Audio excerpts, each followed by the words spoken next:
Use of দায়ের ব্যবহার দেখে নেব। রুল নম্বর 2 দেখো, চ্যানেলটিকে অবশ্যই সাবস্ক্রাইব করে রেখো নতুন নতুন ভিডিওর জন্য। দেখো, বিফোরে a specific person or object that has been mentioned previously or is known to both the speaker and listener, অর্থাৎ একজন নির্দিষ্ট ব্যক্তি বা বস্তুকে পূর্বে বসে যে ব্যক্তি বা বস্তুকে আগে উল্লেখ করা হয়েছে, অথবা যে ব্যক্তি বা বস্তু বক্তা এবং শ্রোতার কাছে পরিচিত। দেখো, সহজভাবে বুঝিয়ে দিচ্ছি। আগে উল্লেখ করা হয়েছে এমন ব্যক্তি বা বস্তুকে যখন দ্বিতীয়বার উল্লেখ করতে হয় সেক্ষেত্রে কিন্তু তা বসে। এক্সাম্পল দেখলে বুঝতে পারবে, I saw a dog, the dog was black. First সেন্টেন্সে দেখো, আই শ এ ডগ, আমি একটি কুকুরকে দেখলাম, দ্য ডগ ওয়াজ ব্ল্যাক, কুকুরটি কালো ছিল। এখানে দেখো দ্বিতীয়বার ডগ উল্লেখ করা হয়েছে, এই জন্য ডগের আগে কি বসেছে দা।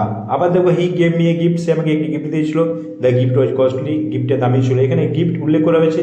আরেকবার যখন দ্বিতীয় সেন্টেন্সে আমরা সেই গিফটের সম্পর্কে বর্ণনা করছি বা গিফট উল্লেখ করছি, তার আগে দেখো দা বসেছে।